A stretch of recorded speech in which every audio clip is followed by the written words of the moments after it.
ꯑꯝꯇ ꯄꯤꯠꯄꯥꯒ ꯇꯧꯁꯤꯜꯂꯨꯗꯅ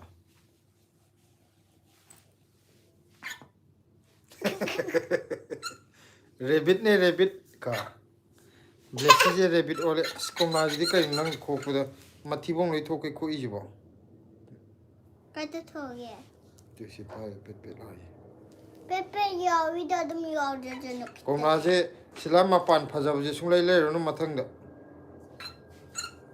ꯇꯥꯕ꯭ꯔꯥ ꯃꯤ ꯃꯌꯥꯝ ꯆꯥꯛ ꯃꯊꯪꯗꯗꯤ ꯆꯥꯕ꯭ꯔꯣ ꯃꯄꯥꯟꯗ ꯌꯦꯡꯕꯗ ꯆꯥꯎꯔ ꯑꯩꯈꯣꯏꯗꯤ ꯆꯥꯛ ꯐꯖꯕꯁꯦ ꯁꯨꯡꯂꯩ ꯆꯥꯔꯦꯀꯣ ꯂꯩꯔꯨꯅꯨ ꯍꯥꯏꯕ ꯀꯩ ꯏꯟꯖꯥꯡ ꯊꯣꯡꯅꯔꯒꯦ ꯃꯅꯨꯡꯗ ꯌꯥꯗꯦ ꯑꯩꯈꯣꯏꯒꯤ ꯍꯥꯏꯕ ꯑꯩꯒꯤꯅ ꯑꯂꯨꯗꯣ ꯉꯔꯥꯡ ꯑꯂꯨ ꯅꯍꯥꯟ ꯆꯥꯕꯗꯁꯨ ꯇꯧꯋꯦ ꯑꯩꯒꯤꯅ ꯌꯥꯗꯦ ꯍꯥꯏꯕ ꯑꯂꯨ ꯎꯇꯤ ꯐꯖꯩꯕꯁꯤꯒ ꯊꯣꯡꯉꯦꯀꯣ ꯃꯃꯥꯅ ꯄꯄꯥꯒ ꯃꯃꯥꯒ ꯎꯝ ꯀꯩ ꯊꯣꯡꯒꯦ ꯃꯃꯥꯒ ꯄꯄꯥꯒ ꯏꯔꯣꯝꯕ 이런바 마마마기 이런바 짜고 작가 돌라가 아두게 주 작다 돌라가 아마 게임 짜고 알루 우티 짜고 짝 돌라가 아두기 에이 after 라탄 라이프 도자 아이디 도래 아두기 에이제 이거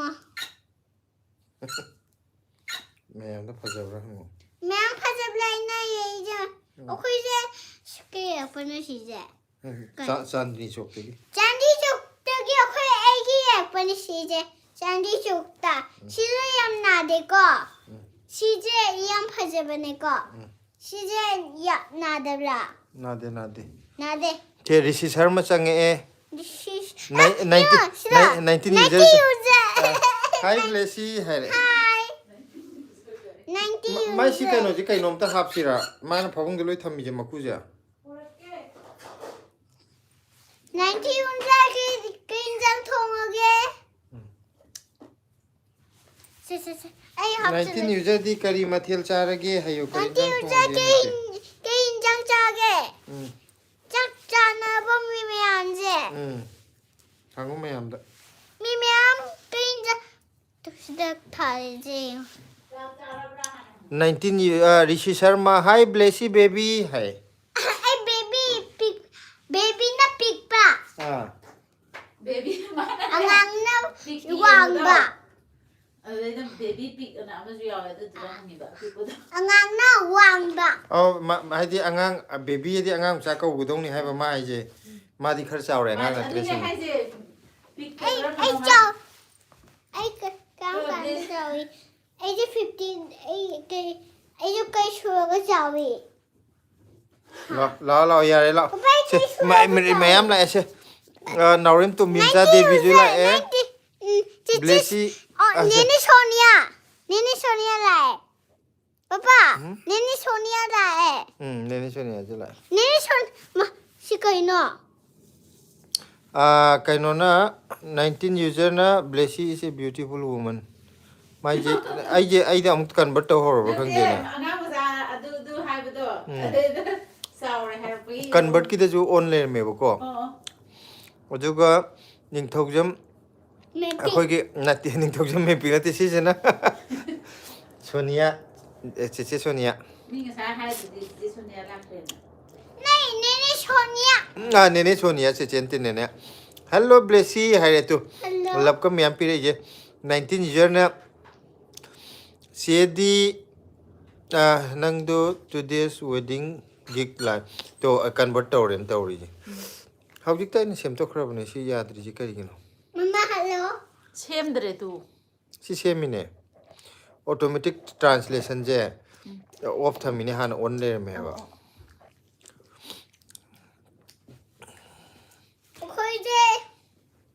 ꯑꯩꯈꯣꯏꯁꯦ ꯀꯌꯥꯝ ꯆꯥꯎꯔꯤꯀꯣ ꯎꯔꯛꯀꯦꯀꯣ ꯁꯤꯅ ꯑꯩꯈꯣꯏꯅ ꯍꯩ ꯆꯥꯏꯁꯦ ꯍꯩꯁꯦ ꯀꯩ ꯀꯧꯒꯦ ꯑꯣꯔꯦꯟꯖ ꯆꯥꯏꯀꯣ ꯍꯩꯁꯦ ꯀꯩ ꯀꯧꯒꯦ ꯑꯣꯔꯦꯟꯖ ꯆꯥꯏꯀꯣ ꯁꯤ ꯃꯃꯥꯁꯨ ꯂꯥꯛꯑꯒꯦ ꯈꯤꯇꯪ ꯃꯥ ꯇꯜꯂꯦ ꯅꯣꯏ ꯍꯩꯁꯦ nangna phajaba thibada tawrine si loi soirene ꯑꯁꯤ ꯑꯩꯉꯣꯟ ꯆꯥꯏꯌꯦ se mathang parage se ngasagi me kaino tawdo naurem tombimcha devi na je blessy ai logjarage pame hairakwa ꯀꯃ nangi rebit ki do ꯑꯩ ꯍꯣꯔꯦꯟ ꯂꯩꯒꯅꯤ ꯂꯩꯕꯤꯒꯦ ꯍꯥꯏꯌꯣ ꯂꯩꯕꯤꯒꯦ ꯍꯣꯔꯦꯟ ꯑꯗꯨꯒ ꯑꯗꯨꯒ ꯅꯦꯅꯦ ꯁꯣꯅꯤꯌꯥꯅ ꯍꯜꯂꯣ ꯕ꯭ꯂꯦꯁꯤ ꯍꯥꯏꯔꯛꯄꯀꯣ ꯑꯗꯨꯒ 19 ꯌꯨꯖꯔꯅ ꯆꯦꯗꯤ ꯅꯪꯗꯣ ꯅꯍꯥꯟ ꯁꯥꯎꯕꯗꯩ ꯑꯩꯗꯤ ꯅꯪꯒꯤ ꯂꯥꯏꯚ ꯊꯥꯕ ꯉꯥꯏꯔꯒ ꯑꯗꯨꯝ ꯂꯩꯔꯕꯅꯦ ꯍꯥꯏ ꯅꯪ ꯅꯍꯥꯟ ꯁꯥꯎꯕꯗꯣ ꯁꯥꯎꯗ꯭ꯔꯦ ꯑꯝꯇ ꯍꯥꯏꯈ꯭ꯔꯣ ꯆꯦꯆꯦꯗ 19 ꯌꯨꯖꯔꯗ ꯁꯥꯎꯗꯦ ꯑꯩ ꯃꯔꯝ ꯃꯣꯛꯄꯤ ꯑꯣꯜꯂꯦ ꯍꯧꯖꯤꯛ ꯃꯔꯝ ꯃꯣꯛꯄꯤ ꯑꯣꯜꯂꯦ ꯑꯗꯨꯒ ꯀꯩꯅꯣꯗꯤ 19 ꯌꯨꯖꯔ ꯆꯦꯆꯦꯗꯤ ꯉꯥ ꯆꯥꯔꯦ ꯉꯁꯤ ꯋꯥꯎ ꯆꯥꯅꯤꯡꯉꯦ ꯍꯥꯏꯌꯣ ꯆꯥꯅꯤꯡꯉꯦ ꯍꯥꯎꯅꯤꯌꯦ ꯃꯈꯥ ꯊꯥꯗꯒꯅꯣ ꯆꯦꯆꯦ ꯆꯣꯠꯂꯦ ꯃꯈꯥ ꯊꯥꯗꯒꯅꯣ ꯃꯍꯤ ꯍꯣꯝꯕꯅꯤꯅ ꯑꯗꯨ ꯆꯣꯠꯂꯦ ꯍꯥꯏꯕ ꯐꯥꯕꯨꯡ ꯑꯗꯨꯒ ꯔꯤꯁꯤ ꯁꯔꯃꯅ ꯑꯣ ꯁꯣꯔꯤ ꯍꯥꯏ ꯃꯥꯅ ꯕꯦꯕꯤ ꯅꯠꯇꯦ ꯍꯥꯏꯕꯒꯤꯅꯤ ꯗꯦꯁꯤ ꯂꯩꯁꯥꯕꯤ ꯐꯥꯔꯕꯅꯤꯀꯣ ꯑꯗꯨꯒ ꯂꯩꯁꯥꯕꯤ ꯐꯥꯔꯦ ꯍꯥꯏꯅ ꯃꯟꯅꯥꯞ ꯇꯝꯃꯤꯅꯦ ꯃꯥ ꯕꯦꯕꯤ ꯅꯠꯇ꯭ꯔꯦ ꯕꯦꯕꯤꯗꯤ ꯄꯝꯃꯤꯗꯅ ꯃꯥꯅ ꯁꯦꯔꯦꯟ ꯑꯃ ꯌꯦꯡꯉꯤꯌꯦ ꯀꯥꯔꯇꯨꯟ ꯑꯃ ꯑꯣꯀꯦ ꯑꯗꯨꯗꯩꯗ ꯕꯦꯕꯤꯗꯤ ꯄꯝꯕ ꯃꯥꯗ ꯑꯃꯨꯛ ꯆꯥꯎꯕꯁꯤꯅ ꯁꯨꯃꯥꯏꯅ ꯑꯗꯨꯗꯨꯒꯤꯅꯤ ꯃꯥ ꯍꯥꯏꯁꯦ ꯑꯗꯨꯒ ꯅꯦꯅꯦ ꯀꯥꯏ ꯆꯠꯈ꯭ꯔꯦ ꯁꯣꯅꯤꯌꯥꯅ ꯑꯩꯁꯦ ꯆꯥꯛ ꯆꯥꯔꯕꯣ ꯕ꯭ꯂꯦꯁꯤ ꯍꯥꯏꯔꯛꯑꯦ ꯆꯥꯛ ꯆꯥꯔꯕ ꯍꯪꯉꯦ ꯅꯦꯅꯦ ꯁꯣꯅꯤꯌꯥꯅ ꯑꯗꯨ ꯂꯧꯊꯣꯛꯑꯣ ꯑꯗꯨ ꯆꯤꯟꯗꯒꯤꯗꯣ ꯈꯨꯝꯕꯗ ꯑꯩꯁꯦ ꯕꯣꯔꯂꯤꯟ ꯄꯣꯔꯛꯇꯦ ꯀꯩ ꯍꯥꯏꯒꯦ ꯆꯥꯛ ꯆꯥꯔꯕꯣ ꯍꯥꯏꯕ ꯆꯥꯔꯦ ꯆꯥꯔꯦ 19 ꯌꯨꯖꯔ ꯆꯦꯆꯦꯅ ꯀꯩ ꯌꯦꯟꯁꯥꯡ ꯆꯥꯒꯦ ꯕ꯭ꯂꯦꯁꯤ ꯍꯥꯏꯔꯛꯑꯦ ꯅꯪ ꯍꯤꯟꯖꯥꯡꯗꯣ ꯀꯩꯅꯣ ꯑꯂꯨ ꯎꯇꯤ ꯍꯣꯏ ꯑꯂꯨ ꯎꯇꯤꯁꯦ ꯕ꯭ꯂꯦꯁꯤꯒꯤꯗꯤ ꯑꯂꯨ ꯎꯇꯤ ꯆꯥꯏꯌꯦ ꯍꯣꯏ ꯑꯂꯨ ꯁꯣꯛ ꯇꯧꯕꯗ ꯎꯇꯤ ꯍꯥꯏꯔꯗꯤ ꯍꯦꯛꯇ ꯑꯗꯒꯤ ꯆꯥꯏꯌꯦꯕ ꯉꯥꯡꯉꯣꯝ ꯇꯥꯃꯣꯒꯤꯁꯨ ꯍꯦꯄꯤ ꯅ꯭ꯌꯨ ꯏꯌꯔ ꯍꯥꯏꯔꯛꯑꯦ happy new year happy new year ꯇꯥꯃꯣ ꯑꯩꯅ ꯍꯥꯏꯒꯕꯅꯦ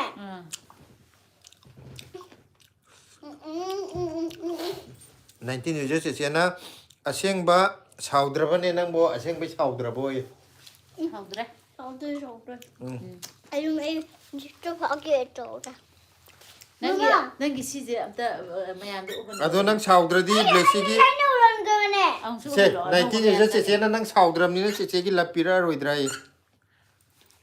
ꯁꯤ ꯆꯦꯆꯦꯒꯤꯅꯦ ꯍꯥꯏꯔꯣ ꯁꯤꯅ ꯆꯦꯆꯦꯒꯤ ꯁꯤꯅ ꯅꯨꯄꯥꯒꯤ ꯃꯅꯤꯡ ꯁꯤꯅ ꯃꯌꯥꯝꯒꯤꯁꯨ ꯍꯥꯏꯌꯣ ꯃꯌꯥꯝꯒꯤꯁꯨ ꯑꯗꯨꯒ ꯅꯥꯎꯔꯦꯝ ꯇꯨꯝꯕꯤꯝꯆꯥ ꯗꯦꯕꯤꯅ ꯕ꯭ꯂꯦꯁꯤ ꯀꯔꯤ ꯌꯦꯟꯁꯥꯡ ꯆꯥꯔꯒꯦ ꯍꯥꯏꯔꯦ ꯑꯩꯒꯤꯅ ꯑꯂꯨ ꯎꯇꯤ ꯃꯃꯥ ꯍꯣꯏꯒꯤꯅ ꯑꯂꯨ ꯏꯔꯣꯝꯕ ꯉꯁꯤꯗꯤ ꯃꯃꯥꯒꯤ ꯃꯥꯔꯀꯦꯠ ꯆꯠꯂꯨꯏꯌꯦ ꯑꯗꯨꯅ ꯍꯜꯂꯛꯄꯗ ꯑꯁꯝꯕꯤ ꯇꯧꯁꯜꯂꯁꯦꯅ ꯑꯗꯨꯃꯥꯏꯅ ꯆꯥꯁꯜꯂꯦ ꯑꯗꯨꯒ ꯊꯨꯝꯌꯥꯛꯄꯤ ꯑꯃ ꯇꯥꯎꯔꯦ ꯑꯗꯨꯃꯥꯏꯅ ꯆꯥꯔꯦ ꯃꯃꯥꯒꯤꯅ ꯕ꯭ꯂꯦꯁꯤꯒꯤꯅ ꯌꯦꯔꯨꯝ ꯑꯃ ꯍꯧꯕꯤꯔꯦ ꯃꯃꯥ ꯄꯄꯥꯒꯤꯅ ꯏꯔꯣꯝꯕ ꯕ꯭ꯂꯦꯁꯤꯒꯤꯅ ꯑꯂꯨ ꯎꯇꯤ ꯃꯃꯥꯒꯤ ꯑꯣ ꯇꯣꯡꯉꯒ ꯑꯣ ꯆꯠꯂꯦ ꯇꯥꯃꯣꯅ ꯔꯤꯜꯁꯇꯣ ꯀꯥꯏꯗꯅꯣ ꯍꯥꯏ ꯇꯥꯃꯣ ꯂꯥꯜ ꯀꯤꯂꯥ ꯃꯅꯨꯡꯗꯅꯦ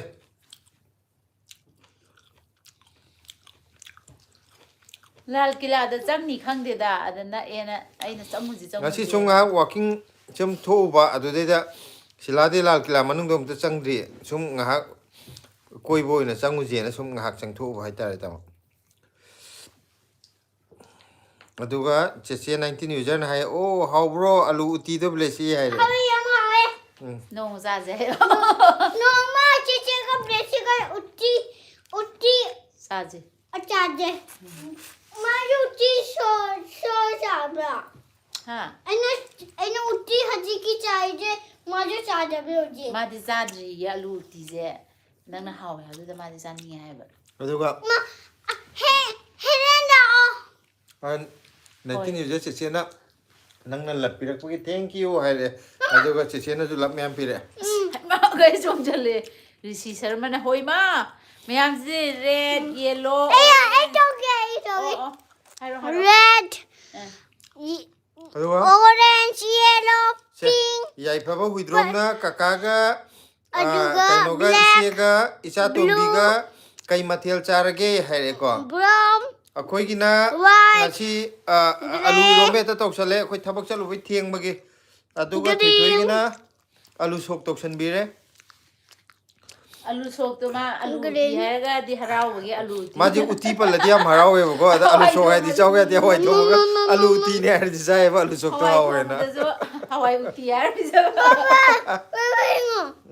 ꯑꯁ ꯈꯨꯌꯥꯝꯁꯦ Ma'am, please, blue thank you, white Hairo, black Didi. pink Love me and Pierre, thank you, Hairo. Rishi Sharma, thank you. Thank you.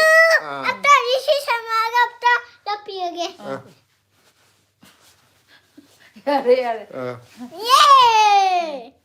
Aduga, kainona, naurim tumbimzana aluti hai ka nolya. Asto pa yade. no pe ati am hawe Aduga, hayo Rishi Sharma, you are very cute and happy New Year all. Hai.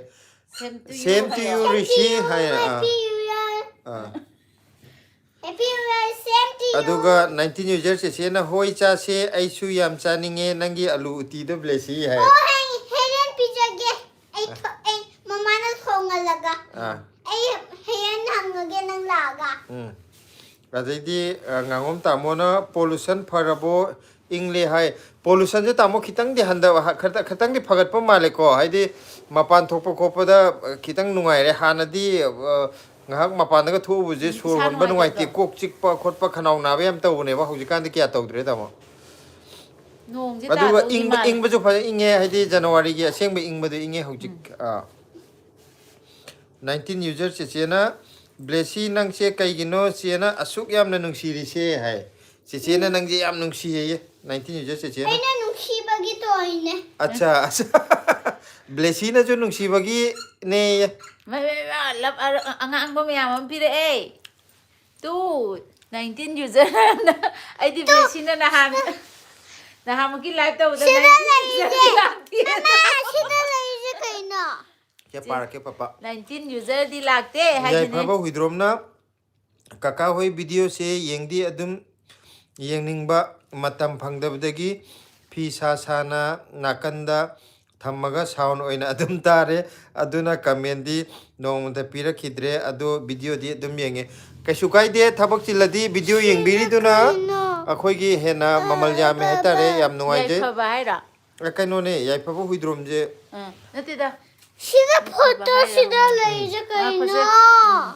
Sida kai laije fi kay na. sari noi Shiba kay na. Saloni official na are you fine haire aduga angang sanariba sanabin angang masa je harauriba nang na angang sa baby sanariba Baby.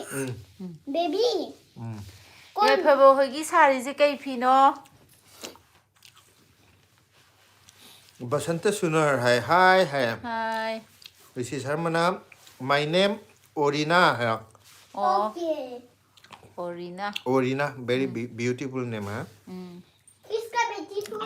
aduga Basanta Sunar okay ha Kiska 19 users che na hoi mane blessy na nungsibagi ne ID kaurure dana blessy hai tu ye rose red color ke pi he 19 user na blessy gi rose me am pire tu love you.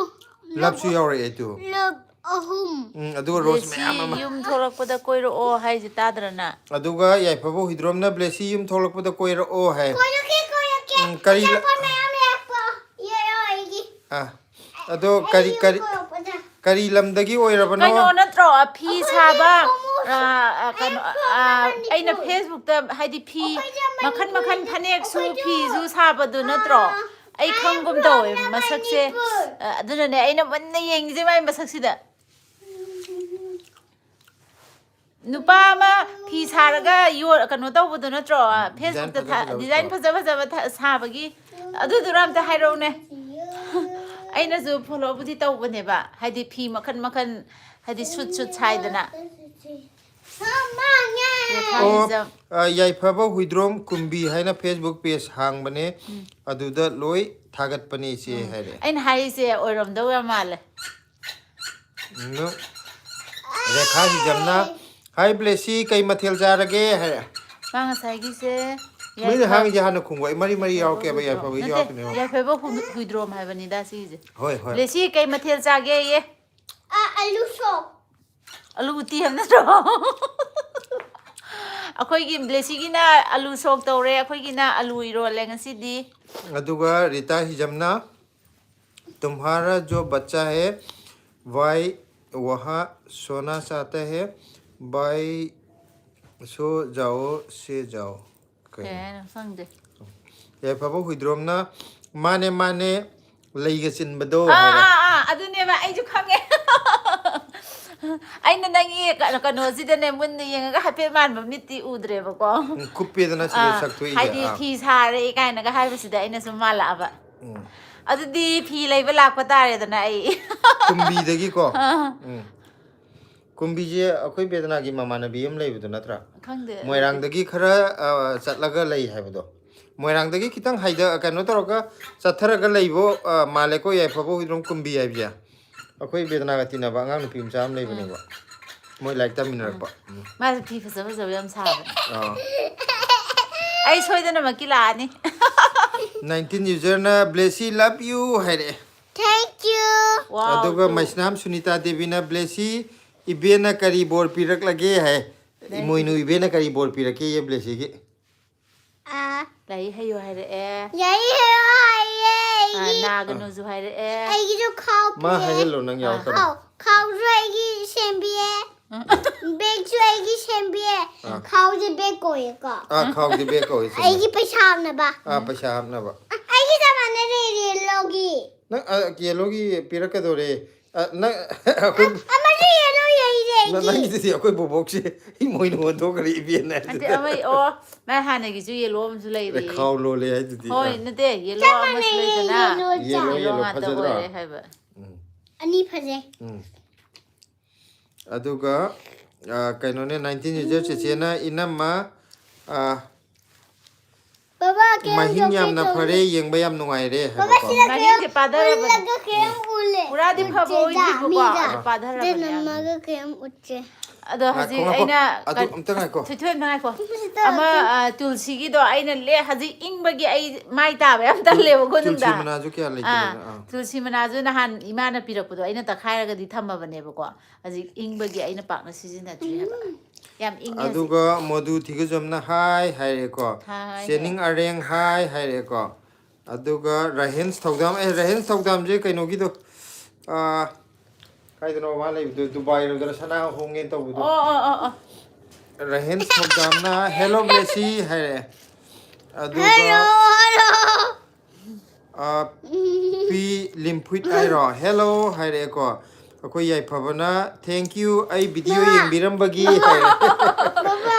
ꯌꯦꯡꯉꯦ ꯌꯦꯡꯉꯦ ꯍꯥꯏꯗꯤ ꯑꯩꯈꯣꯏꯗꯤ ꯐꯤꯔꯣꯟ ꯁꯅꯥꯗ ꯌꯥꯝ ꯄꯥꯝꯖꯗ꯭ꯔꯥꯅꯦ ꯑꯗꯨꯗꯨꯒꯤ ꯑꯁ ꯃꯆꯥ ꯊꯣꯏ ꯅꯪ ꯂꯝ ꯌꯥꯝ ꯑꯩꯈꯣꯏ ꯍꯦꯜꯂꯦ ꯕ꯭ꯂꯦꯁꯤ ꯍꯧꯔꯛꯑꯦ ꯑꯃꯇꯪꯗꯒꯤ ꯍꯦꯟꯅ ꯊꯥꯕ ꯌꯥꯔꯣꯏ ꯍꯟꯗꯣꯛ ꯇꯧꯔꯨꯅꯨ ꯃꯁꯛ ꯅꯨꯡ ꯀ꯭ꯌꯨꯠ ꯑꯣꯏꯕꯗꯨꯗꯪ ꯇꯧ ꯌꯥꯔꯦ ꯑꯗꯨ ꯃꯃꯤꯠꯇꯣ ꯁꯦꯔꯥꯟ ꯇꯨꯔꯥꯟ ꯇꯧꯁꯟꯒꯅꯨ ꯃꯆꯥ ꯑꯗꯨꯅꯦ ꯊꯣꯏ ꯀꯔꯝꯕꯅꯣ ꯑꯃ ꯉꯔꯥꯡ ꯇꯧꯕꯗꯨꯕꯣ ꯑꯩ ꯁꯤ ꯌꯦꯡꯉꯅꯤ ꯅꯠꯇꯦ ꯑꯅꯤꯁꯨꯕꯗꯣ ꯁꯤꯁꯦ ꯅꯠꯇꯦ ꯁꯤꯁꯦ ꯁꯨꯕ ꯁꯤꯗꯤ ꯌꯥꯝ ꯍꯩꯅꯗꯕꯗꯨꯅꯦ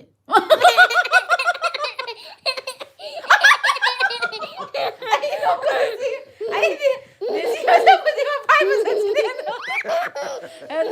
ꯐꯥꯎꯋꯦꯕ ꯇꯜꯂꯦ ꯁꯤ ꯍꯩꯅꯗꯦ ꯑꯩꯗꯤ ꯅꯠꯇꯦ ꯁꯤ ꯅꯠꯇꯦ ꯁꯤꯁꯤꯅꯦ ꯀ꯭ꯌꯨꯠ ꯑꯣꯏꯕꯗꯣ ꯁꯤꯁꯦ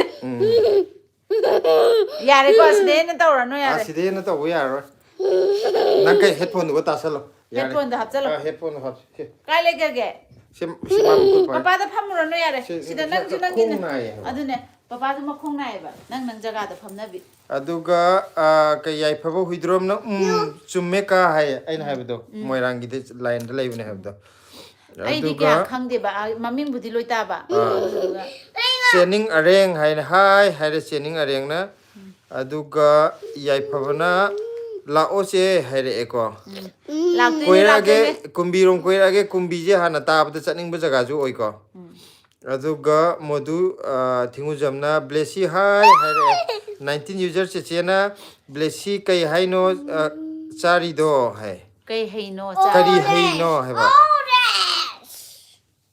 Orange. मैं हम है नहीं ब्लेसी जब मम्मी से कनोम तो रोमे कोरो कोई रमेना यार नंग हेंजल कन फिल्म क्विट ना हाय हाय एको अदुगा जोशिला सोइबम ना याम नंगसिये ब्लेसी हारगा लब में याम पिरे स्माइलिंग जो पिरे अदुगा अखोय याइफबो हुइद्रोम ना चेसेना काका कौबुगी आइसो अदुम काका कौबने साउनदबी साउनदे साउदब नते आइगी मिंगदी काका ओइबने अदुना ꯑꯍꯟꯅ ꯀꯧꯔꯁꯨ ꯑꯉꯥꯡꯅ ꯀꯧꯔꯁꯨ ꯀꯀꯥ ꯑꯗꯨꯝ ꯀꯧꯕꯤꯔꯛꯑꯣ ꯑꯁ ꯃꯤꯠꯁꯦ ꯐꯖꯊꯣꯛꯈ꯭ꯔꯦ ꯀꯀꯥ ꯀꯧꯕꯩ ꯍꯔꯥꯎꯔꯛꯄꯩꯀꯣ ꯑꯩꯗꯤ ꯆꯤꯝꯕꯥꯟꯗ ꯊꯥꯡꯒꯠꯂꯒ ꯑꯗꯨꯒ ꯌꯥꯁꯨꯅ ꯁꯤꯗꯩꯗ ꯀꯩꯝꯇ ꯁꯥꯎꯅꯅꯤꯡꯉꯥꯏ ꯑꯣꯏꯗ꯭ꯔꯦ ꯌꯥꯔꯦ ꯑꯣꯟꯁꯤꯜꯂꯣ ꯌꯥꯔꯦ ꯂꯦꯁꯤꯗ ꯄꯥꯟꯈ꯭ꯔꯦ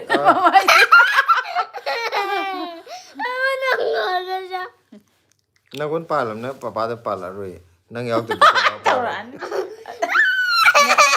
ꯑꯗꯨꯒ ꯁꯦ ꯃꯩꯁꯅꯥꯝ ꯁꯨꯅꯤꯇꯥ ꯗꯦꯕꯤꯅ ꯌꯥꯝ ꯄꯤꯔꯛꯂꯦꯗ ꯏꯆꯥꯒꯤ ꯍꯥꯏꯔꯛꯑꯦ ꯀꯩꯅꯣꯗꯣ ꯉꯁꯥꯏ ꯏꯕꯦꯅ ꯄꯤꯔꯛꯄꯗꯣ ꯌꯥꯝ ꯄꯤꯔꯛꯑꯦꯅ ꯍꯥꯏꯔꯛꯑꯦ ꯃꯥꯁ ꯑꯩ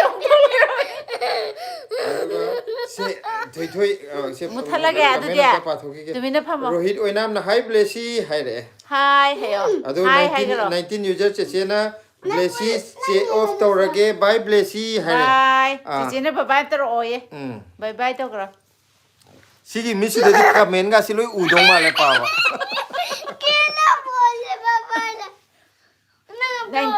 ꯎꯠꯀꯦ ꯑꯗꯨꯗꯤ 19 ꯌꯨꯖꯔꯅꯅꯦ ꯕꯥꯏ ꯕꯥꯏ ꯒꯨꯗ ꯅꯥꯏꯠ ꯍꯥꯏꯔꯛꯑꯦ Bye-bye, good night. ꯑꯗꯨꯒ ꯆꯤꯆꯦ ꯍꯌꯦꯡ ꯄꯤ ꯑꯃꯨꯛ ꯂꯤꯝꯐꯨꯏꯠ ꯍꯥꯏꯅꯀꯣ ꯃꯥꯅ ꯀꯩꯅꯣ ꯄꯤꯔꯛꯑꯦ ꯑꯗꯨꯒ ꯄ꯭ꯔꯤꯌꯥ ꯗꯁꯃꯤ ꯗꯦꯕꯤ ꯄ꯭ꯔꯤꯌꯥ ꯗꯁꯃꯤꯅ ꯆꯦ ꯍꯥꯏꯔꯛꯑꯦꯀꯣ ꯑꯗꯨꯒ ꯄ꯭ꯔꯤꯌꯥꯗꯁꯃꯤꯁꯦ ꯕ꯭ꯂꯨꯅ ꯑꯩꯈꯣꯏ ꯍꯥꯏ ꯑꯗꯥꯏꯗꯒꯤ ꯕ꯭ꯂꯦꯁꯤ ꯑꯣꯏꯖꯥꯠꯂꯣ ꯂꯣꯡ ꯇꯥꯏꯝ ꯅꯣ ꯁꯤ ꯃꯥ ꯆꯤꯆꯦ ꯆꯦꯆꯦ ꯕ꯭ꯂꯨ ꯕ꯭ꯂꯨ ꯂꯥꯛꯑꯦ ꯑꯗꯨ ꯉꯁꯤ ꯂꯥꯛꯑꯦ ꯉꯁꯤ ꯆꯦꯆꯦ ꯂꯥꯛꯑꯦ ꯕ꯭ꯂꯨꯅ ꯍꯥꯏꯁꯤꯗꯤ ꯍꯥꯏ ꯕ꯭ꯂꯦꯁꯤ ꯂꯣꯡ ꯇꯥꯏꯝ ꯅꯣ ꯁꯤ ꯍꯥꯏꯔꯦ ꯅꯨꯡꯉꯥꯏꯔꯤꯕꯣ ꯑꯗꯨꯒ ꯉꯥꯉꯣꯝ ꯇꯥꯃꯣꯅ ꯑꯣꯀꯦ ꯒꯨꯗ ꯅꯥꯏꯠ ꯅꯦꯠ ꯂꯣꯏꯔ ꯃꯥꯜꯂꯦ ꯍꯥꯏ ꯒꯨꯗ ꯅꯥꯏꯠ ꯇꯥꯃꯣ ꯒꯨꯗ ꯅꯥꯏꯠ ꯇꯥꯃꯣ ꯑꯗꯨꯒ 19 ꯌꯨꯖꯔ ꯆꯦꯆꯦꯅ ꯕꯥꯏ ꯕꯥꯏ ꯕ꯭ꯂꯦꯁꯤ ꯌꯥꯝ ꯅꯨꯡꯁꯤ ꯕ꯭ꯂꯦꯁꯤ ꯆꯦ ꯑꯣꯐ ꯇꯧꯔꯒꯦ ꯕꯥꯏ ꯕꯥꯏ ꯕ꯭ꯂꯦꯁꯤ ꯌꯥꯝ ꯅꯨꯡꯁꯤ ꯑꯔꯣꯏꯕ ꯑꯣꯏꯅ ꯍꯥꯏꯔꯝꯃꯒꯦ ꯆꯦꯒꯤ ꯕ꯭ꯂꯦꯁꯤ ꯌꯥꯝ ꯅꯨꯡꯁꯤ ꯌꯥꯝꯅ ꯂꯞ ꯃꯌꯥꯝ ꯄꯤꯔꯛꯑꯦ ꯆꯦꯆꯦꯅ ꯊꯦꯡꯛ ꯌꯨ ꯍꯥꯏꯒꯔꯣ Thank you. ꯑꯗꯨꯒ ꯔꯤꯁꯤ ꯁꯔꯃꯅ ꯍꯥꯏ ꯂꯞꯁꯨ ꯇꯧꯒ꯭ꯔꯣ bless you I am also your ꯆꯦ ꯍꯥꯏ ꯔꯤꯁꯤ ꯁꯔꯃꯅꯁꯨ ꯆꯦꯆꯦꯅꯤ ꯉꯁꯥꯏ ꯑꯣꯔꯤꯅꯥ ꯍꯥꯏꯕ꯭ꯔꯥ ꯃꯥꯏ ꯃꯤꯡꯗꯣ ꯑꯣꯔꯤꯅ ꯑꯗꯨꯗꯨꯅꯦ ꯍꯥꯏ ꯆꯦꯆꯦ ꯔꯤꯁꯤ ꯁꯔꯃꯟ ꯊꯣꯏꯁꯤꯁꯨ ꯆꯦꯆꯦꯅꯤ ꯍꯥꯏꯕ ꯅꯪꯒꯤ ꯁꯤ ꯂꯞ ꯑꯝꯇ ꯆꯦꯆꯦꯗꯁꯨ ꯂꯞ ꯄꯤꯁꯟꯈ꯭ꯔꯣ ꯑꯝꯇ ꯄꯤꯁꯟꯈ꯭ꯔꯣ ꯂꯞ ꯃꯌꯥꯝ ꯌꯦꯟꯊꯣꯛꯈ꯭ꯔꯣ ꯌꯥꯔꯦ ꯂꯞ ꯃꯌꯥꯝ ꯑꯝꯇ ꯌꯦꯟꯊꯣꯛꯈ꯭ꯔꯣ ꯍꯣꯏ ꯁꯤꯗ ꯌꯦꯡꯉꯒ ꯍꯥꯏꯌꯣ ꯁꯤꯗ ꯐꯖꯅ ꯄꯤꯌꯨ ꯒ꯭ꯌꯥꯟ ꯇꯥꯅ ꯐꯖꯅ ꯇꯞꯅ ꯄꯤꯒꯗꯕ ꯑꯗꯨ ꯅꯠꯇꯕ ꯑꯃꯗꯨꯅ ꯀꯃꯥꯏꯅ ꯄꯤꯕ ꯂꯞ ꯃꯈꯜ ꯑꯃ ꯄꯤꯕꯗꯣ ꯄꯤꯔꯦꯅꯦ ꯅꯪ ꯅꯠꯇꯦ ꯃꯒꯨꯟ ꯇꯥꯛꯑꯅꯤ ꯅꯠꯇꯦ ꯄꯤꯔꯦ ꯍꯥꯏꯕ ꯑꯗꯨꯒ ꯄ꯭ꯔꯦꯃꯤ ꯌꯨꯝꯈꯥꯏꯕꯝꯅ ꯀꯔꯤ ꯍꯥꯏꯅꯣ ꯁꯤ ꯃꯥꯏꯁꯦ ꯃꯌꯦꯛꯁꯤ ꯒ꯭ꯌꯥꯟ ꯇꯥꯗ꯭ꯔꯦ ꯃꯣꯅꯤꯀꯥ ꯂꯥꯏꯁ꯭ꯔꯝꯅ ꯍꯥꯏꯔꯛꯑꯦꯀꯣ ꯑꯗꯨꯒ ꯅꯥꯎꯔꯦꯝ ꯇꯣꯝꯕꯤꯝꯆꯥꯅ ꯕ꯭ꯂꯦꯁꯤꯒꯤ ꯃꯤꯠꯁꯦ ꯀꯩꯅꯣꯝ ꯇꯧꯋꯤꯅ ꯀꯩꯅꯣꯝ ꯇꯧꯋꯦꯅ ꯈꯜꯂꯝꯃꯤꯅꯦ ꯍꯥ ꯍꯥ ꯍꯥ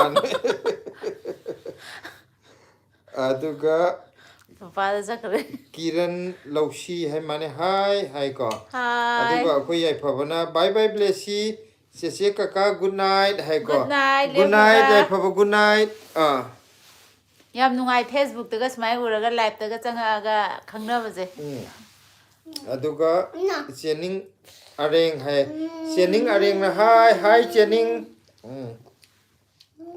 ꯃꯣꯅꯤꯀꯥ ꯂꯥꯏꯁ꯭ꯔꯝꯅ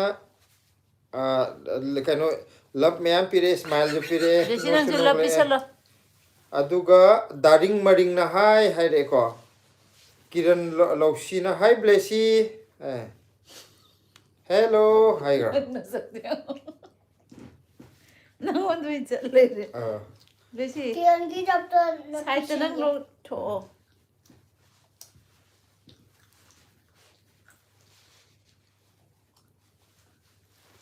ꯂꯞ ꯃꯌꯥꯝ ꯌꯦꯟ ꯂꯩꯔꯦꯀꯣ ꯃꯣꯅꯤꯀꯥ ꯂꯥꯏꯁ꯭ꯔꯝ ꯃꯣꯅꯤꯀꯥ ꯂꯥꯏꯁ꯭ꯔꯝꯅ what are your name ꯍꯥꯏꯀꯣ ꯕ꯭ꯂꯦꯁꯤ ꯅꯪꯅ ꯃꯤꯡ ꯍꯥꯏꯈ꯭ꯔꯣ ꯕ꯭ꯂꯦꯁꯤ ꯃꯤꯡ ꯍꯥꯏꯗꯣꯛꯈ꯭ꯔꯣ what's your name ꯍꯥꯏꯔꯦ My name is Blessy. Nanthongbom Blessy. ꯃꯌꯥꯝ ꯂꯥꯏꯛꯇꯤ ꯑꯝꯇ ꯅꯝꯗ꯭ꯔꯦ ꯃꯤꯗꯤ ꯆꯥꯝꯃꯒ ꯀꯨꯟꯊ꯭ꯔꯥ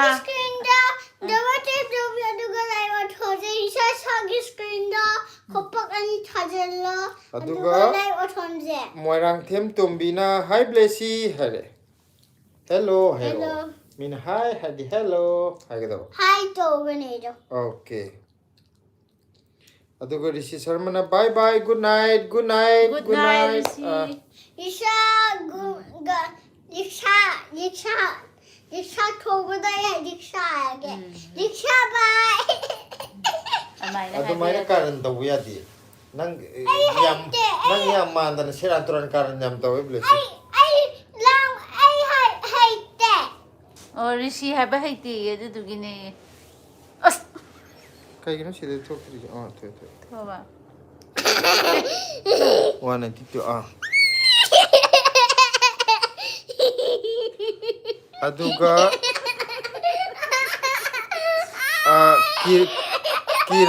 kiran lokshi hamne chak charabo hamne chak chare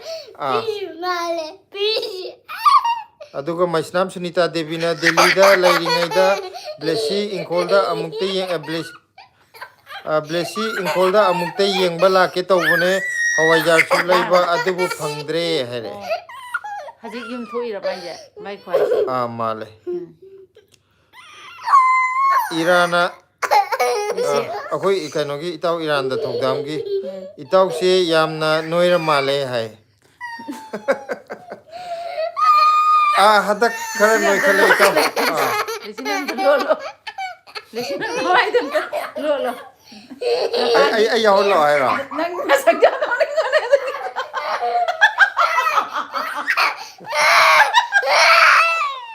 yare to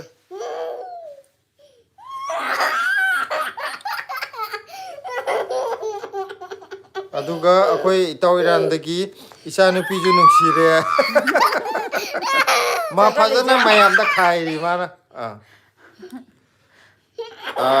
daring maring na blessy di class kya no hai Nashida. Kai I in the class. hai. aduga Se blessy kai mathel jarage. Roslyn laisang temna blessy kai mathel charge hange Aluti. Alu ti mama hoi gina alu iromba maina phajana hayo. Iromba. Alu iromba ga alu ti ga jaiye. Alu hapte. aduga mathang jina Iromba.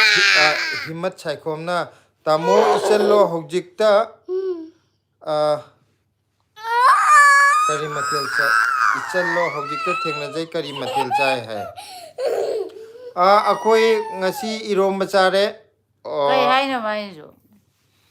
tamo isello hojikta thengna jai kari mathel chai Oh. Life se haji ka tang thengna jai ha ba ora ma la ma ji. Akhoi ngasi hinjang je blessy gina alu ti tawre akhoi gina alu role khnya pim tawre blessy gina yirum am tawbire adamai tawra chai. Monica Laishramna, where are you from? Haire. Monica na, where are you from? Haire, blessy. I'm from the Manipur. Aduga Roslyn Laisang Temna, how bro? Haire. Blessy, how bro? Biscuit. I'm a biscuit. Akhoi ne smaina filter happy se blessy je adum hapsana kan phone mamang da dum lai na bane ba. Lipstick hapki. Se blessy masak phaja thorani kire to as ke thokare. Kira de mai thong na bra. Kire kana da mai to. Yare adu dum toro. Aduna phaje. Adu mai dum toro. Hanjan cheluro no. To yam phajardra. To sida ju phajare to. Papa. How bro haire injang do how bro. Wait. Papa glare करेगी सोचे. Le na phaje. Queen na sinbe adi sina phaja behel. Okay? Mayam na sina phaja hai. Okay. Mayam na sina phaja hai nang taitho ju dum ngangi to. Aduga Roslyn Laisang Temna hawbro hange hakungre ko. Naurem tumbim cha devina blessy se event imoinu male hai. Nang hauji ki de event imoinu male. Se legi na mana ba se kalamba male nang je. Ikana kawang mage.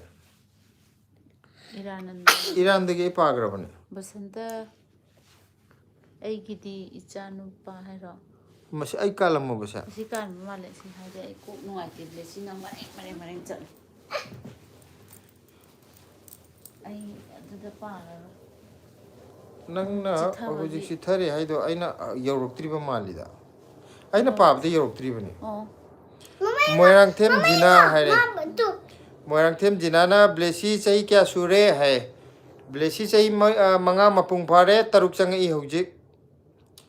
sidagi amuk tau Blessy irandagi mama da le basantai gidi isa nupa ngaktane aduna mari thokna rase yai yai tau yai ka sukai de how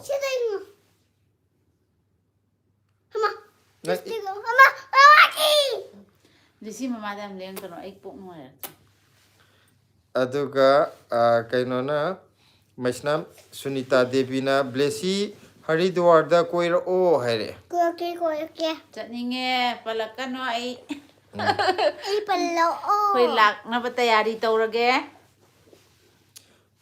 chatninge akhoi ki maisnam Sunita Devi je Haridwar da laibibra Sunita je kano dra natte ana na club ki da natta adu oi natte Roslyn Laisang Them havni yam phaye nungsiye havni kai nom ja tho papa ju sangali ro nang na ai ju sange mama ki sab to sange Blessy ai mai tar sange de aduga none haidera nan haidera 11346 na noksale Monica Laisramna, you are so beautiful, Hare Blessy, that Nangam Pazay Hare. thank you ai gro Yes. Overacting Juma Pazana Tum Guli Jav. Overacting Tonama. Aduga, Roslyn Lachang Temna, Aduni Hena Pazay Blessy Hare, Nang Adu Pazay. I'm a Greek lady. Grey color of Pazati Hare, Sina Pink Pazay. lady. Sin Hen Hele. Sina Like, Pazay. like to hayo like to bukaw rin ma'am Blessy like Everest to Pink. say MD Says Huggy screen da. Ruhul. Dapat tap W to go like Othoji says Huggy screen da. MD Says Huggy screen da. Kutak Okay, and Rahul Tadlo. Amnisla I like Maya. Othoji. Nan 11346 love pire ko aduga Kuman Ranjan hai ko bema se masak yam phajaye hai thuthui je masak phajay hai re Yum machine. thank you hai gro Kuman Ranjan da Thank you. Thank you. aduga Prang Susing hai ne kari hai no mai ji ki mi hai si khangdre aduga Himat Chaikhomna kari lamdagi paibira kono tamo hai ho nga ko si matim sang akoi kaino na Himat Chaikhomna hai bire je as thoi nang ja hina de lipstick ka pangthok thole Pink si oi ha pa ji si Salam kabule. adudi ambo ha paro je nak seran turan da wai Si se o si lai ja po si kaino I nang ya una bo tu sang to hore phajabra se phajati aduna se si lai je oi ha po si na phajare tu lai the papa de thu na bon de tholan sina phajare kaino ne akoi Delhi dagi live se tok jarak pone akoi Delhi de lai jabane Himat na hangbire je Himat Chaikhom na aduga kari hai no Bibu Sankhian hai ne hey where are you from hai ne we are from India Omarjit Jumnam na Blessy se lake kai enjang no hai re kai enjang pija doino che lak puda Omarjit na che lak puda kai enjang pija doino Yen.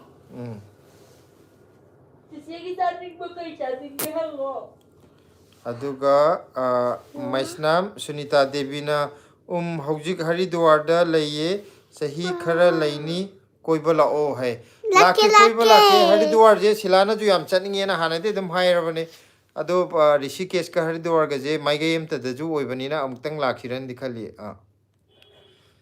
Permission to get basic season.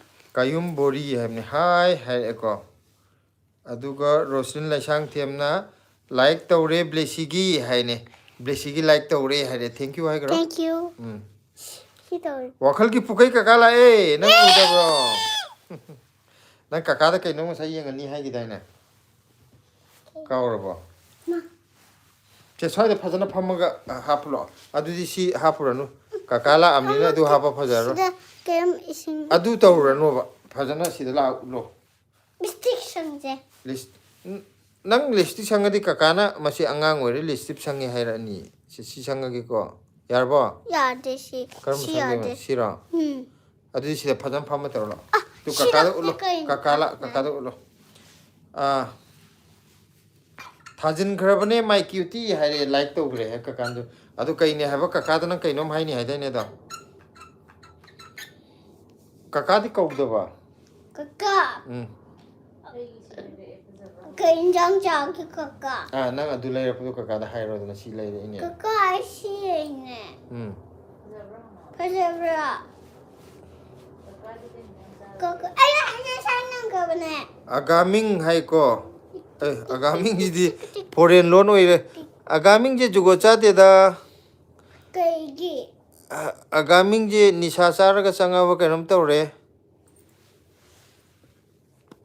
से माजो मा थोपो में दम laser जनु से कइगी शिला लगते आया कने कि शिला लगते आया कने शिला लगते आया कने मैं आमना फजलानी ममादा मामा ngakten kok nuaite heba phamgijan si da phamlo sida phamlo mama rana fogi orangani akoi itaw irandana itawgi isanupi se nungsiye aigi di isanupi phangdre hai kasu kai de itaw aigi ichaji itawgi ju ichani ko aduna kaimta akai ba leite moirang them tombina blessy bye bye good night sweet dream yam phajaye blessy haire good night haigra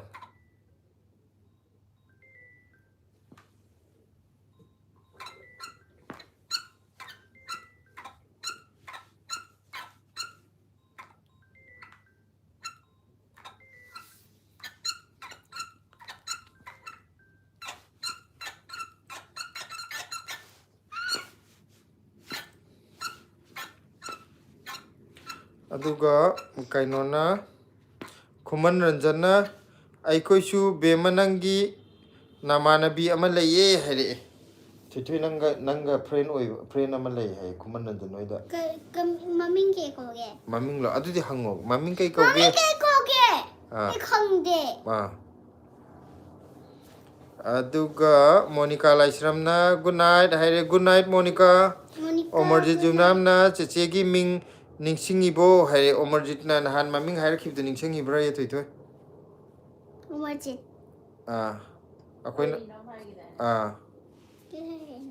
अदुदि ममिंग दो अंगता हाइबिरो ओ hygro काउरे चिचे हायो चिचे ने साइना काउगा आगे खुजिंजी हम चावे हायेंग कक्तसे हायेंग कक्से दामा चाव हायेंग कक्से मोले किरण लौसीना good night हाइरे गुड नाइट किरण गुलाब थोइथोय नंग कइनो जे लौथोदो याम हाइनदे कमा सिगी कइनो जे कइम याहोनगनो हाइबो सी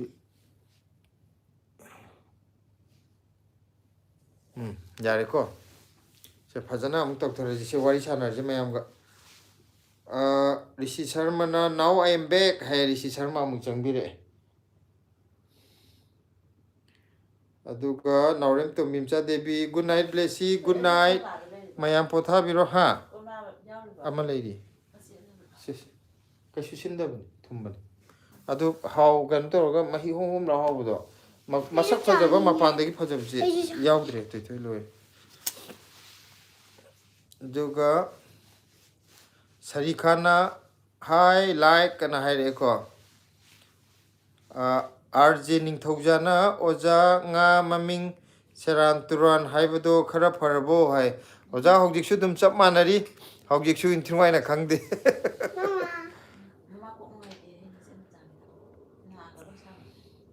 के ऐस सबानम सानी न जो हाय हाइबिरे को वाखल की पुकै का काना वाओ याम फजये थोइ नुंसीबी माय ब्यूटीफुल है नंगी कइनो दो याम फजये सीजे का काना लिपस्टिक नती सीजे फजे है लिपस्टिक ची फजब लिपस्टिक ते अंगांग न तै रनु हाइरे हायंग चावर तै होगी अंगांग ओरी जोकर उरगा होइने जोकर दो माइना तै रनु हाइबो यंगबदा फजदी हाइबो अंगांग मानदी ओके मैसनाम सुनीता देवीना ꯂꯥꯛꯑꯣ ꯑꯩꯈꯣꯏꯗ ꯂꯩꯁꯦ ꯀ꯭ꯋꯥꯇꯔꯗ ꯑꯗꯨꯗ ꯀꯣꯏ ꯆꯠꯁꯦ ꯕ꯭ꯂꯦꯁꯤ ꯁꯤꯗꯒꯤꯗꯤ ꯒꯪꯒꯥꯗꯣ ꯌꯥꯝ ꯅꯛꯑꯦ ꯍꯥꯏ ꯃꯥꯅꯦ ꯒꯪꯒꯥꯁꯨ ꯏꯁꯤꯡꯁꯨ ꯌꯥꯝ ꯐꯖꯕꯅꯦ ꯀꯩꯅꯣ ꯇꯧꯔꯒ ꯍꯥꯏꯗꯤ ꯔꯤꯁꯤꯀꯦꯁ ꯍꯔꯤꯗ꯭ꯋꯥꯔꯗꯗꯤ ꯏꯁꯤꯡꯗꯨ ꯂꯨꯔꯤꯑꯕꯀꯣ ꯔꯤꯁꯤꯀꯦꯁꯇꯒꯗꯤ ꯑꯁ ꯐꯖꯕꯅꯦ ꯌꯥꯝꯅ ꯑꯩꯒꯤ ꯈꯣꯡꯁꯦ ꯌꯥꯝ ꯃꯣꯜꯂꯦꯗ ꯋꯥꯈꯜꯒꯤ ꯄꯨꯀꯩ ꯀꯀꯥꯅ ꯊꯣꯏꯊꯣꯏ ꯂꯤꯞꯁꯇꯤꯛ ꯁꯪꯕꯗꯣ ꯐꯖꯗꯤꯌꯦ ꯂꯧꯊꯣꯛꯑꯣ ꯍꯥꯏꯗꯨ ꯀꯀꯥꯅ ꯏꯔꯩꯖꯨꯔꯕ ꯂꯤꯞꯁꯇꯤꯛꯇꯤ ꯁꯪꯒꯅꯣ ꯅꯪꯒꯤ ꯁꯤ ꯀꯣꯛꯇ ꯎꯞꯅꯕ ꯅꯥꯗ ꯎꯞꯅꯕꯁꯤ ꯎꯞꯄꯨ ꯁꯤꯗꯤ ꯔꯦꯕꯤꯠꯁꯤꯗꯤ ꯌꯥꯝ ꯐꯖꯩ ꯍꯥꯏꯔꯦ ꯍꯌꯦꯡ ꯆꯥꯎꯔꯒ ꯇꯩꯌꯣ ꯍꯧꯖꯤꯛꯇꯤ ꯇꯩꯔꯨꯒꯤꯅꯨ ꯍꯥꯏꯔꯦ ꯑꯩꯈꯣꯏ ꯐꯅꯦꯛ ꯁꯦꯠꯂꯀꯥꯟꯗ ꯂꯤꯞꯁꯇꯤꯛ ꯁꯪꯒꯗꯕꯅꯦ ꯍꯥꯏꯕ ꯊꯣꯏꯊꯣꯏꯗ ꯑꯣꯃꯔꯖꯤꯠ ꯌꯨꯝꯅꯥꯝꯅ ꯉꯁꯤ ꯀꯔꯤ ꯌꯦꯟꯖꯥꯡ ꯆꯥꯔꯒꯦ ꯍꯪꯉꯦ ꯑꯝꯇ ꯍꯥꯏꯗꯣꯛꯈ꯭ꯔꯣ ꯑꯗꯨ ꯇꯧꯔꯨꯔꯅꯨ ꯄꯄꯥ ꯍꯌꯦꯡ ꯀꯩꯅꯣ ꯇꯧꯕꯤꯒꯦ ꯍꯥꯏꯕ ꯀꯔꯤ ꯌꯦꯟꯖꯥꯡ ꯆꯥꯔꯒꯦ ꯍꯪꯉꯛꯑꯦ ꯑꯩ ꯇꯧꯒꯦ ꯍꯥꯏꯔꯛꯑꯣ ꯑꯗꯣ ꯉꯥꯏꯅꯦ ꯀꯩ ꯍꯥꯏ ꯆꯦꯆꯦ ꯍꯥꯏꯕꯅꯦ ꯑꯣꯃꯔꯖꯤꯠꯇꯨꯗꯤ ꯀꯩꯅꯣꯒꯤ ꯃꯃꯤꯡꯅꯦꯕ ꯃꯥꯒꯤ ꯑꯦꯀꯥꯎꯟ ꯃꯃꯤꯡꯅꯦꯕ ꯆꯦꯆꯦꯅ ꯑꯗꯨꯝ ꯀꯧꯔꯣ ꯆꯦꯆꯦ ꯀꯩ ꯏꯟꯖꯥꯡ ꯆꯥꯒꯦ ꯅꯠꯇꯦ ꯆꯦꯆꯦꯅ ꯅꯪꯉꯣꯟꯗ ꯍꯪꯉꯛꯏꯅꯦ ꯅꯪ ꯀꯩ ꯏꯟꯖꯥꯡ ꯆꯥꯔꯒꯦꯅ ꯑꯩꯅ ꯑꯂꯨ ꯁꯣꯞ ꯑꯗꯨꯒ ꯆꯤꯀꯨꯅꯨ ꯍꯥꯏꯔꯣ ꯆꯤꯀꯨꯅꯨꯅꯨ ꯍꯥꯏꯔꯣ ꯕ꯭ꯂꯦꯁꯤꯗꯒꯤ ꯂꯧꯕ ꯇꯣꯛꯅꯤꯡꯈꯣꯛꯇꯣ ꯍꯧꯔꯦ ꯍꯥꯏꯔꯦ ꯂꯧꯕ ꯂꯥꯛꯑꯣ ꯌꯥꯝ ꯐꯔꯦ ꯌꯥꯝ ꯐꯔꯦ ꯍꯥꯏꯌꯣ ꯌꯥꯝ ꯐꯔꯦ ꯑꯗꯨꯒ ꯆꯦꯆꯦꯅꯁꯨ ꯍꯥꯏ ꯋꯥꯈꯜꯒꯤ ꯄꯨꯀꯩ ꯀꯀꯥꯅꯅꯦ ꯅꯥꯀꯣꯡꯗꯣ ꯎꯞꯁꯤꯜꯂꯣ ꯏꯪꯉꯅꯤꯌꯦ ꯌꯥꯝ ꯐꯖꯩꯌꯦ ꯄꯄꯥꯅ ꯂꯩꯕꯤꯔꯤꯔꯣ ꯍꯥꯏꯔꯦ ꯅꯪ ꯃꯃꯥ ꯕ꯭ꯂꯦꯁꯤꯒ ꯄꯄꯥꯒ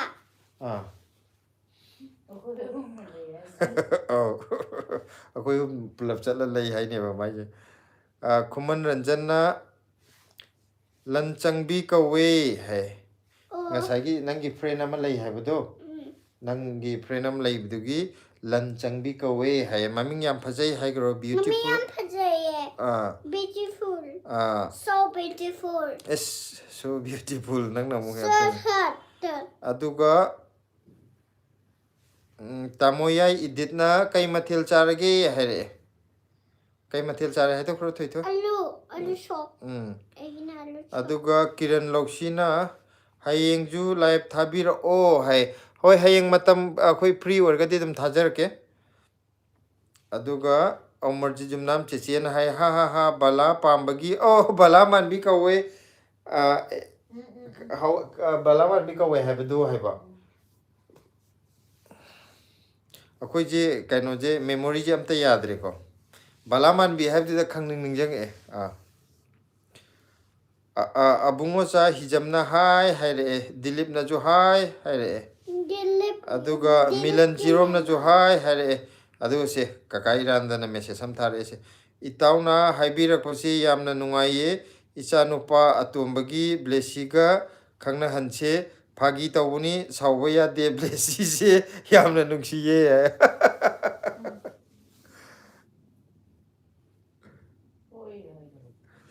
ꯑꯗꯣ ꯀꯩꯗꯧꯕꯒꯤ ꯀꯩꯅꯣ ꯇꯧꯅꯗꯣꯏꯅꯣ ꯁꯥꯎꯅꯗꯣꯏꯅꯣ ꯁꯤꯗꯩꯗ ꯑꯐꯕ ꯋꯥꯅꯤ ꯑꯩꯈꯣꯏ ꯃꯁꯦꯟ ꯀꯩꯅꯣ ꯇꯧꯕꯁꯦ ꯄꯨꯜꯂꯤꯁꯦ ꯌꯥꯝ ꯐꯩ ꯇꯧ ꯑꯗꯨꯅ ꯍꯌꯦꯡ ꯀꯩꯅꯣ ꯇꯧꯕꯗꯁꯨ ꯇꯥꯟꯖꯥ ꯆꯥꯕꯗꯁꯨ ꯑꯗꯨꯝ ꯄꯨꯟꯁꯦ ꯑꯗꯨꯒ ꯃꯤꯂꯟ ꯆꯤꯔꯣꯝꯅ ꯃꯥꯏꯁꯦ ꯀꯩꯅꯣ ꯇꯧꯔꯛꯑꯦ ꯁꯤꯝꯕꯣꯜ ꯑꯣꯏꯅ ꯊꯥꯔꯛꯑꯦ ꯕꯤꯂꯥꯁꯤꯅꯤ ꯑꯣꯀꯦꯁꯨ ꯆꯪꯉꯛꯑꯦ ꯁꯤꯂꯥ ꯀꯔꯤ ꯃꯊꯦꯜ ꯆꯥꯔꯒꯦ ꯍꯥꯏ ꯑꯩꯈꯣꯏꯁꯦ ꯉꯁꯤ ꯀꯩꯅꯣ ꯇꯧꯔꯦ ꯊꯕꯛ ꯑꯃ ꯆꯠꯂꯨꯕꯩ ꯈꯔ ꯊꯦꯡꯗꯅ ꯑꯂꯨ ꯏꯔꯣꯝꯕꯒ ꯉꯥꯒ ꯉꯥ ꯑꯌꯥꯏꯕꯒ ꯀꯩꯅꯣ ꯇꯧꯔꯦ ꯊꯨꯝꯌꯥꯛꯄꯤ ꯀꯩꯀꯩꯒ ꯈꯔ ꯆꯥꯔ ꯑꯗꯨꯝ ꯂꯣꯏꯁꯤꯟꯈ꯭ꯔꯦ ꯉꯁꯤꯁꯦ ꯁꯤꯂꯥꯗꯤ ꯂꯥꯏꯚ ꯌꯥꯎꯔꯝꯕꯗꯒꯤ ꯃꯀꯣꯛ ꯈꯤꯇꯪ ꯅꯨꯡꯉꯥꯏꯇꯦꯅ ꯅꯥꯀꯟꯗ ꯍꯤꯞꯄ ꯂꯩꯔꯤ ꯉꯥꯛꯇꯪ ꯍꯤꯞꯈꯤꯒꯦꯅ ꯑꯗꯨꯒ ꯔꯤꯁꯤ ꯁꯔꯃꯅ ꯕ꯭ꯂꯦꯁꯤ ꯑꯥꯔ ꯌꯨ ꯑꯦꯡꯒ꯭ꯔꯤ ꯀ꯭ꯌꯨꯇꯤꯒꯜ ꯍꯥꯏ ꯕ꯭ꯂꯦꯁꯤ ꯔꯤꯁꯤ ꯁꯔꯃꯅ ꯕ꯭ꯂꯦꯁꯤꯁꯦ ꯁꯥꯎꯔꯕ꯭ꯔꯣ ꯍꯥꯏꯔꯛꯑꯦ ꯆꯦꯆꯦꯗꯨꯅ ꯁꯥꯎꯗꯦ ꯍꯥꯏꯈ꯭ꯔꯣ ꯇꯨꯝꯅꯤꯡꯉꯕꯣ ꯅꯪ ꯋꯥꯔꯕꯣ ꯉꯁꯥꯏ ꯑꯩꯈꯣꯏ ꯀꯣꯏꯆꯠ ꯆꯠꯂꯨꯕꯒꯤ ꯂꯥꯜ ꯀꯤꯂꯥ ꯃꯅꯨꯡꯗ ꯈꯔ ꯆꯪꯉꯨꯏ ꯂꯥꯜ ꯀꯤꯂꯥꯗ ꯀꯣꯏꯆꯠ ꯆꯠꯂꯨꯕꯒꯤ ꯃꯈꯣꯡ ꯅꯥꯔꯦ ꯍꯥꯏ ꯁꯥꯡꯕꯨꯗꯤ ꯌꯥꯝ ꯁꯥꯡꯉꯦ ꯂꯥꯜ ꯀꯤꯂꯥꯒꯤ ꯃꯅꯨꯡꯗꯣ ꯑꯗꯩꯗ ꯃꯈꯣꯡꯁꯦ ꯅꯥꯔꯦ ꯍꯤꯞꯄꯤ ꯃꯥꯁꯨ ꯇꯨꯝꯃꯦ ꯍꯥꯏꯕ ꯅꯠꯇꯦ ꯍꯤꯞꯄ ꯍꯥꯏꯗꯤ ꯁꯨꯃꯥꯏꯅ ꯅꯪ ꯍꯤꯞꯄ ꯂꯩ ꯁꯤ ꯍꯤꯞꯄ ꯀꯧꯏ ꯇꯨꯝꯕ ꯍꯥꯏꯔꯒꯅ ꯃꯤꯠ ꯎꯏꯁꯟꯕ ꯃꯤꯠ ꯎꯏꯁꯟꯗꯕꯤꯗ ꯂꯩꯕꯗꯨꯅ ꯍꯤꯞꯄ ꯀꯧꯏ ꯈꯪꯉꯕ ꯑꯗꯨ ꯅꯪ ꯇꯧꯔꯤꯁꯦ ꯍꯤꯞꯄꯤꯅꯦꯕ ꯇꯨꯝꯕ ꯅꯠꯇꯦ aduga Santi Kangujamna hi haireko Syam Charan Koijamna hello Wakhalgi pukai kakana haire good night kakagi oijarage hai nangi do kakagi amta oijarage yamrai Horan naibige. kakagi tongana lairage ye blessy na Shi chamana balai doine pink color ki. acha blessy ki jiga chap mana balai doini ye kakagi jo Pink color. tamoya idina angang se masak yam nungsi ye haire tamoya idina blessy nang masak nungsi haire Thank you. aduga kuman ranjanna aikoidi manipur laiye noina lairiduna kai lamdano hai Akhodi Manipur. aikoina laijana delhi da laijabane hayo hujikti delhi laije koi manipur dagi ne adu hujik delhi da laijari haidoba Kama Manipur no. abobokna lairi yumdo aduna manipur aikoina lairijana delhi haying yum thokuda khangna bayani okay Kanagi. friend lai hai dudi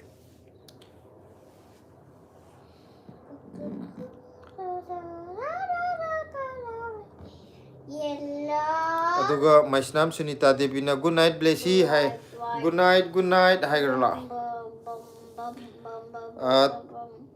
thiam premi devina Pink. hello Orange. blessy haraga lap me am pisala hai aduga balaman binaju Red. blessy mamadi udena kaidaurage hai akoi hum pulap live tawminar mane ado mamaji ko kitang nungai tena nakanda huji hipaga lairi Purple. aduga blessy ju ngasai ngasi je akoi sum walking hak cha thok je na kaino rom da chani chok rom da sum koi thu buda lal kila do haipet changi aba da madi kaino do manung do yam chaw ni na blessy ju makhong je na re hai chat pada Blue light blue.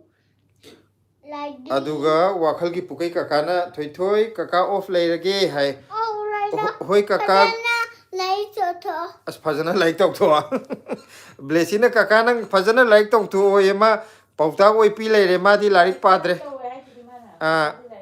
mana kaka di larik yam pai ye blessy na adu nang di paju padana kaka na pari do hairaga adai di khumaktra mane ma ha slide fajam pa tho ga yel nang di nang kaka like pa ba du mai nang di pa dong natra ba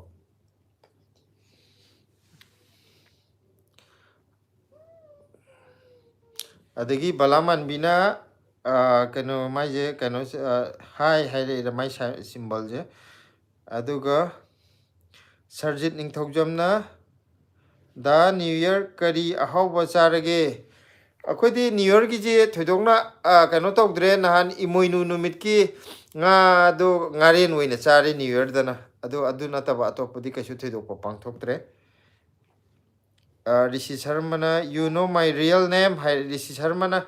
Kari Ming, kano huji hai ge bdo kari Ming no hai ro che ge. Moirang them jinana blessy nang hayeng wai chawraga kari oigani hai. Hayeng wai chara kari thabak tok dino ye nang kari oidoi no. Chak thong ba. Adu nataba. Aduga light. Thabak ti kai thabak tok dino hai ba. Ama injang thongani ko.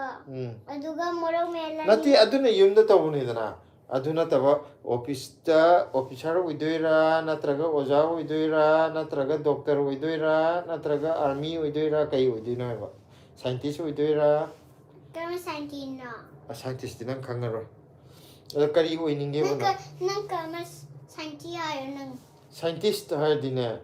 Kogi kano toroga larik meyam paraga thijin khosan ba meyam toroga ano ono pot puthoroi je moina puthoroga deba adagi anaba layeng baduna akoi narakanda ayona kai chele hospital chatra doctor ambulance ta chatra adugo doctor ni yenge aduna magi khom da bombra kapada thoine aduna doctor winning bra officer winning bra kari winningi scientist winning bra scientist winning oh adudi hairo scientist winning scientist oninge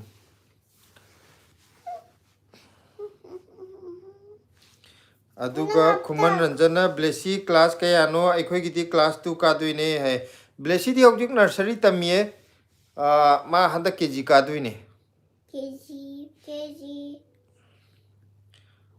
Omarjit Jumnamna blessy good night haire good night aduga seka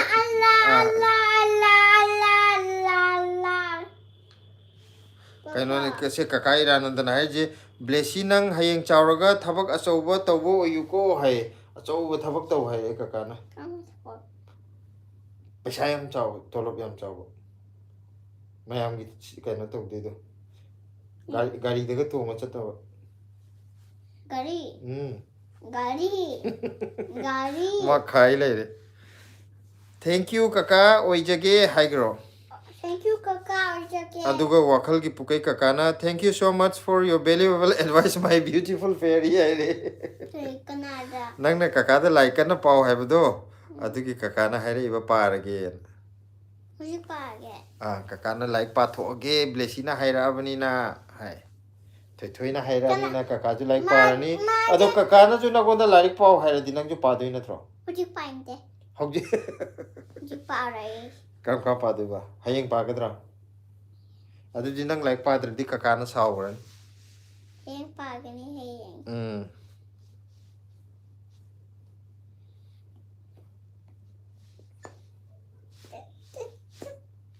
Kuman Ranjana good night blessy haire good night am ta tori se sanoi ani loi hikram ne na ai ton da ju nongai tre live to buje ngasi gi di loi sela je akhoi chalu bagi kitang ju ngasi di wana re ado ai ton da lai bi nongai te noi ani ne hipai pa le raga ado na hayeng phajana pulap to je live loi sela ga ro ya go le je ado hayeng mayam hayeng amuk kaino to rage live lecture rage hai kro ngasi gi di potha rage na nang ju khong nai hai du di papa ju nai